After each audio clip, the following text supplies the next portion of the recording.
Bonjour à tous et à toutes, bienvenue dans cette revue de presse de communication et médias. Aujourd'hui, je reçois Maëlys. Bonjour à tous, merci de me recevoir. Comme vous le savez peut-être, la Coupe du monde de football aura lieu le 20 novembre 2022, instaure un sentiment de malaise selon Le Monde.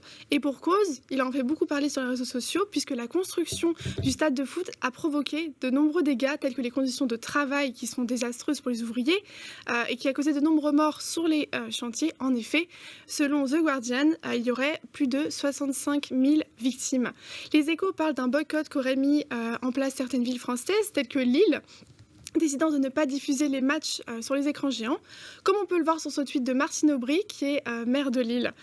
Elle, je cite, « À l'unanimité, le conseil municipal de Lille a voté ce soir une déclaration désapprouvant la tenue de la Coupe du monde du football au Qatar, qui est un non-sens au regard des droits humains, de l'environnement et du sport. Nous ne diffuserons aucun match sur écran géant. » Par la suite, certaines villes comme Paris, Lyon ont suivi le mouvement.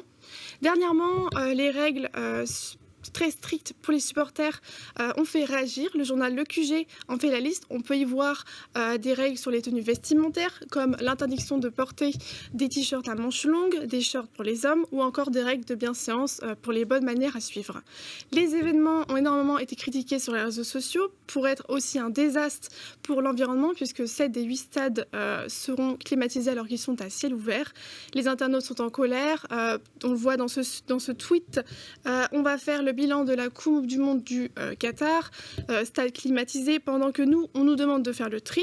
Des milliers de gens morts pour la construction des stades. Le chef de la sécurité qui interdit les drapeaux LGBT, etc., etc.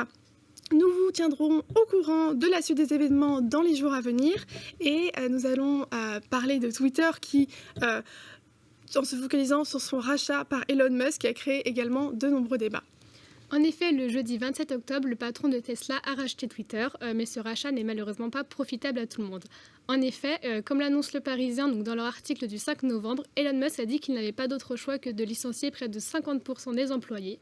Le nouveau patron explique cela sur un tweet en expliquant « Il n'y a malheureusement pas d'autre choix quand l'entreprise perd plus de 4 millions de dollars par jour ».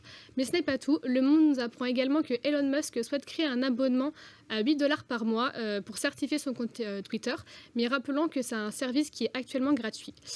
Mais d'après le site The Verge, M. Musk avait envisagé de passer le prix de l'abonnement à 20 dollars par mois, ce qui a énormément fait réagir sur la toile, notamment Stephen King qui va tweeter en disant « 20 dollars par mois pour garder mon badge bleu, qu'il aille se faire voir, il devra plutôt me payer. Si c'est mis en place, je me casse ». Mais ce n'est pas le seul à s'exprimer face à cette situation. L'ancien cofondateur de Twitter, Jack Dorsey, s'est confié en disant « Je suis responsable de la raison pour laquelle tout le monde est dans cette situation. J'ai augmenté la taille de l'entreprise trop vite, je m'en excuse. » Quoi qu'il en soit, l'arrivée du nouveau patron a provoqué des vagues de mécontentement. Nous continuerons de suivre cette affaire de très près dans une prochaine revue de presse. Merci à vous et à la semaine prochaine.